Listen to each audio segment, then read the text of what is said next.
Welcome, this is Barbara Kolm again, and we're running the Free Market Roadshow. We're currently sitting on the airport in Croatia, in Zagreb, and we were looking at the beautiful architecture. And I have Glen Hodgson here with me. Glen is the founder of Free Trade Europe, and he's experiencing communications, he's a public affairs and lobbying gentleman based in Brussels, but actually originally from Stockholm, if I'm correct. Stockholm and the UK, so both of those. You still have a very strong British accent. There we go. Yeah, and you can't get away with that. You can't leave it, unfortunately. Yes, that's one of the things. Which is great.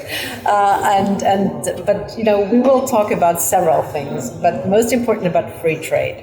Why did you actually found this institute? Why did you think it is important that we talk about free trade? And this was long before Trump, wasn't it? Long before that. I think it was just one of the important things in basically life, but also in the European perspective as well. We kind of got used to the fact that sort of free trade, openness, personal choice had been there, but at the same time, slowly but surely we were seeing this being eroded, and no one was standing up for it. And particularly when we got sort of through in the European sense, got to a stage of whereby Brexit happened, and of course we lost one of the big, strong supporters of free trade, openness, personal choice, all the great things that we look for. And my thinking at that time was, well, we need to fill that hole. We need to be able to support the free market and really bring together the thoughts and ideas of what's happening, but also bring together the member states as well, who can maybe fill that void. So very much looking at the Nordics, Baltics, Austria, Netherlands, a lot of Central and Eastern Europe as well, who have the propensity to be really sort of big supporters in this area, and just because it makes sense, supporting trade, opening barriers, getting across borders, crucial areas that we've maybe forgotten over time. Well, Bastian mentioned that when goods cross borders, weapons won't. Absolutely. And we've seen that in many cases. So you also have something that's so-called EU Manifesto. Yes. Tell us a little bit about that. And this is the idea as well. Every 5 years, coinciding with sort of the new mandate, trying to sort of focus on broad themes, both in terms of the new legislators, politicians, decision makers, what they should be looking at, but also from our perspective as well, to kind of give a bit of a framework to our work over the next 5 years as well. And we've split this into sort of 5 areas, and I think there's sort of very much there's a free trade piece which is very important. It's also supporting enlargement, democracy, rule of law, all these important elements. Also the single market within that, sort of reinforcing, strengthening, and actually completing the single market for goods and services, as well as taking care of the environment, but not the way we've been doing it over the past 5 years, is a crucial thing as well. So no Green Deal. No Green Deal. Let's make sure that we are protecting the environment, putting in place legislation to protect water quality, these kind of things. But let's not penalise and demonise legitimate business, which is what we're doing at the moment. We're basically saying that it's bad to earn money, it's bad to actually be looking at profit, and it's bad that if you're not supporting some of these crazy woke ideas that have become the mainstay, particularly in Brussels and beyond. Well, you can support the environment without doing fulfilling those ideas, can't you? And the free market is a great way of doing that, by looking at sort of the problems that exist, actually helping the environment by using the free market. It's not something that's against it. And a lot of the left-wing thinkers and parties see the two as diametrically opposed. It's quite the opposite. Free market is supporting sustainability, environmental goals, and addressing environmental problems. Well, we were talking today, actually, Hannes Gisserson came up with the example of Iceland with the property rights towards fishing rights, and the Icelanders are actually the only one who still have their great stocks of fish because they privatized them. And he gave the example with the sheep and the elephants. And that was excellent. This is great. I mean, so he said, and if why sheep are abundantly available in Iceland, because they're privately owned, whereas the elephants in Africa are not. So that probably solves. It is, if something's everyone's, it's no one's at the same time. It's everyone's problem, it's no one's problem. Yeah. And it's the same way. No one wants to take responsibility for it. People may think, oh, this is terrible, I really feel really sorry for this, but they're going to take action. It's this ownership and the property elements that really make sure that people have skin in the game, they feel strongly about these kind of things and actually protect things that have value. And I think it's not a bad thing to say that things have value, whether it's a small or larger amount. This actually makes it important how much effort and resources you put behind some of these things as well. Well, let's take a step back to environmental issues. And, we were talking about innovation as well. Yes. So innovation privately or funded and brought into those, they provide really good solutions, don't you think? Yes.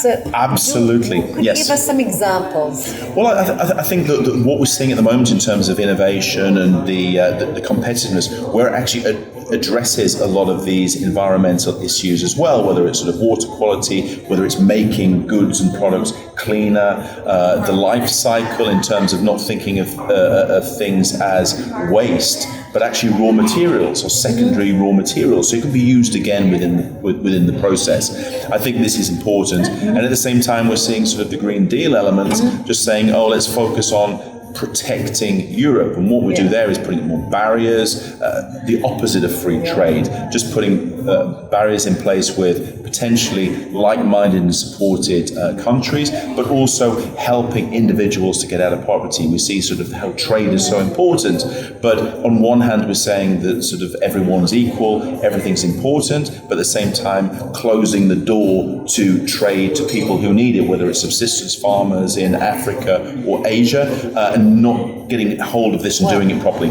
This is exactly the thing, because a couple of years ago, free trade was sacrosanct. Nobody would ever have thought that this would happen. Was this just because of Trump was so aggressively pushing against free trade in order to protect America and not looking at trade deficits as something positive, as we know as economists it would be? Or? I think this is one of the problems that we've had. I think at the same time we've had the difficulties of the Chinese dumping products onto the market and people saying stop, but coming with almost very draconian elements to be able to do this. And probably the problem is in a European context, we've actually turned this round and thought, well, we're going to do exactly the same thing, as opposed to thinking for ourselves. It's a knee-jerk reaction. So we've been following a lot of these trends very negatively as well, in my opinion. Yeah. Well, I mean, so is there also ideology behind that?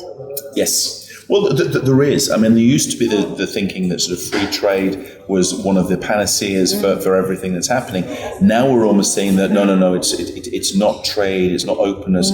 It's the idea that we talked a little bit about today, which is really the element of protectionism, that we've given it new titles and new names in terms of sustainability for ourselves, but also we need to sort of protect ourselves from. As we saw through the COVID period, where we had a shortage of goods, this idea of we need to make it more instant and be able to look after ourselves.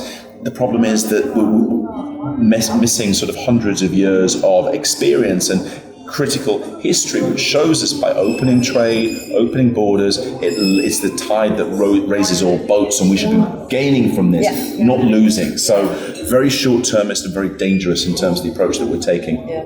Well, Biden actually followed Trump in the footsteps. So do you see there is similar developments in Europe? I mean, you already mentioned we're doing things, we copy things. We are. Are we doing them worse? Because usually, or making things worse? Because our 4 freedoms are actually long gone. Our 4 freedoms are long gone, and that's something where we need to get back to basics on these things and really sort of put together the things that are really important to us. And it is the 4 freedoms. It's the internal market. It's not thinking about these woke agenda points to be able to play to a supposedly populist viewpoint. It's not helping us. And basically at the same time, even though the US and China are doing bad things, they've got sort of the competitiveness, the innovation and the growth, which is helping them. We don't have that. So we're having industries being propped up by state aid, taxpayers' money being put into the favorite companies and sectors of leaders as opposed to where it really needs to be going.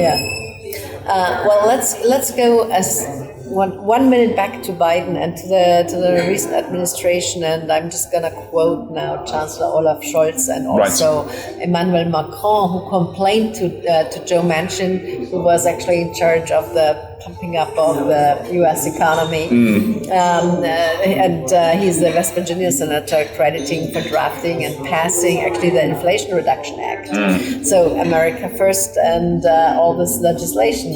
So can you elaborate a little bit on that and the consequences? Because Macron actually said, "You're hurting my country by taking care of this." And Olaf Scholz actually complained in exactly the same way and said those subsidies, the US subsidies, would hurt the German industry. But where are we? Well, I think we're in a difficult situation now as well, because everyone's sort of we've always had sort of the aircraft and chickens and things like that, with these sort of trade wars, steel that's gone backwards and forwards. But this is sort of put the level a little bit higher as well in terms of the money that's being available. But it's throwing taxpayers' dollars or euros after pet projects. And this is the worst kind of pork barrel politics and something that we shouldn't be sort of following at all. And I think to Biden, the administration as well, how they've really sort of ratcheted this up in terms of printing money, throwing it around and created this base of people who are beholden to the government, which is getting bigger and bigger, and have never seen a subsidy or a handout that they don't want to get hold of. And this is the big thing as well. We're creating this mentality and this culture of dependency as opposed to going out and getting things. Well, I mean, the best example is the German car industry. Yes. We now don't have any combustion engines anymore. I mean, the great German engineering is gone, and they all live on the subsidies, on the handouts by government in order to produce e-cars that nobody will buy, because the Chinese e-cars are much cheaper. They're much cheaper. A lot of the battery technology is still coming from China. There's no second-hand value because people don't know how good the battery is. So, of course, if you go and buy a 2-3-year-old electric vehicle, you can get it for next to nothing because there's no battery. Well, me neither, because I've got the range anxiety, and also the fact that I think that gasoline still has a long way to go in terms of the range, but also the modern petrol engines are actually very, very efficient compared to some of these other things. And also we get the whole life cycle. Look at the dangerous chemicals that are in electric vehicles, the recycling of these things, where a lot of the minerals and raw materials come from. Yes. So it's not as green as it seems. That's what I think we need to be a bit realistic about these things. So we come back to our first question, actually. I mean, it's not as bright as it looks like. And it's not. No, it's not. And I think we need to be realistic. And the problem is so far on these kind of things, Barbara, that companies as well as individuals and a lot of the decision makers have not dared to actually say anything. Because if you even question, you're seen as being a denier on the climate, or you're not in step with the way we should be sort of thinking. So you're instantly attacked or even tried to be cancelled just for questioning the existing orthodoxy. And that is a really different thing. And we see in countries like where we are now and a lot of Eastern Europe, they've lived through socialism, and it's the similar trends where you're not allowed to question. Yeah. Absolutely. Well, besides the opposition of free trade, there is also one other thing that we are witnessing these days, all those issues that are related to migration. Yes. And, if you look at the new EU manifesto, what would you put in there? I mean, we are just ahead of the next 5-year cycle. So what would be your advice? I think to have a really serious and honest and open discussion about migration. The problem is, again, similar to the orthodoxy on the environment, on the Green Deal, if you say anything about immigration levels, you're instantly being targeted as being a racist. And this is the thing. So no one dares even look at these kind of topics. And that's we've got ourselves into a situation whereby more and more mainstream parties don't want to actually discuss these topics, even though they're full aware of the problems that are happening. Increased since the first migration crisis and the spikes that we've had, the lack of control, and actually the effect it's having on societies, and also integration and the strain that's been put on sort of the social services, education systems. We could go on and on. Yeah. Well, you see this in your home country in Sweden. Sweden is a great example of a terrible example. Yes. Yeah. And where, reality hits back now. It really does. And I think people just don't feel comfortable. They don't feel sort of that they're at home in their own country. Everyone's in favor of sort of openness, bring people in with jobs, skills, knowledge, expertise that is needed for the marketplace. But bringing in huge numbers of uneducated people who don't know the language, don't know the culture, don't respect the culture, and are actively working against it. This is something that people have to put a hand up and say, stop, this is not right, we need to address it. I think the respect for each other and for the country that you move into is truly important, and to integrate. Absolutely. And I think we are all happy to have people who integrate, who are productive, who contribute. Yes, we are. We are, but we need that element. It's not a nice to have. It's a must have before these things go. If not, it will be a really negative impact for not just society, but the economy and individuals, and it could lead to something much, much worse. Well, one should actually look at this also from an economic angle, right, and not from the humanitarian angle, because who eventually will pay in the future? If we have a welfare state that is being exploited, the next generation will probably, the Swedish next generation or the European next generation will leave. Yes. And they will migrate to other places where it's more productive for them, where they can earn. They will, and this is naturally what I think we will see is that sort of people voting with their feet, voting with their wallets, voting in terms of the opportunities that they see in front of them. And I think that the problem is that if we don't create that space for innovation, for respect, for a nice place to be, people will lose. And the problem is you'll lose the people that you want to keep, the ones that you're not the productive ones, and you'll be left with an even bigger problem than you started with.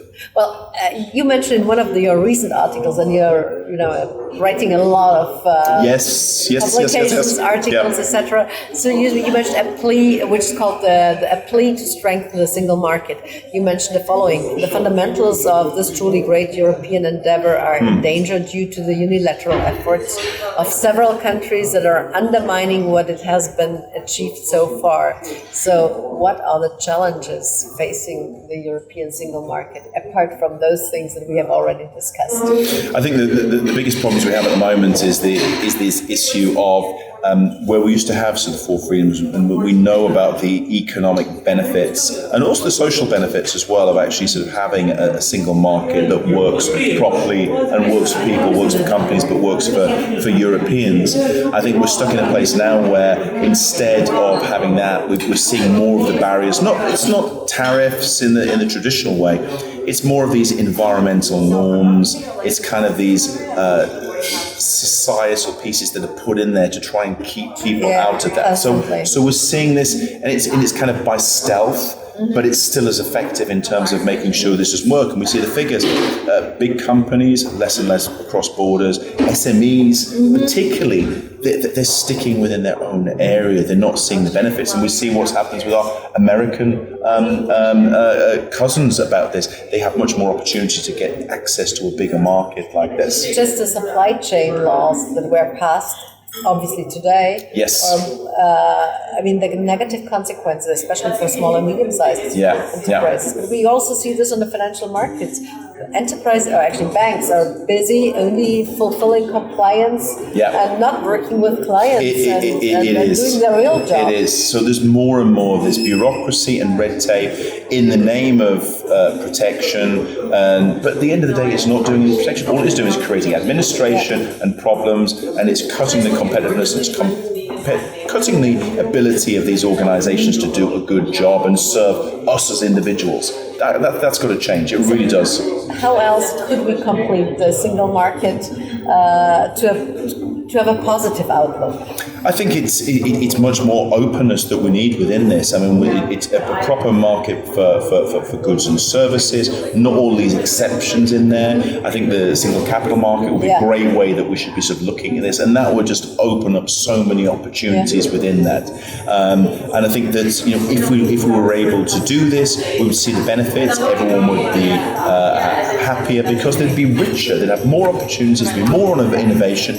But we're so short-sighted instead by actually preventing the benefits that could be for all of us. It may be uneven in terms of the way it's will be distributed, but overall, everyone from the richest to the poorest will actually benefit from these things as well. Well, Glen, thank you very much for sharing your insights and your wisdom on not only trade, but also the single market. We're looking forward to having you back, and thanks for joining us for the Free Market Roadshow and speaking. And the next stops will be Vladivostok and Skopje. Exactly, yes. Wonderful. For you to go. Thank you. Thank you.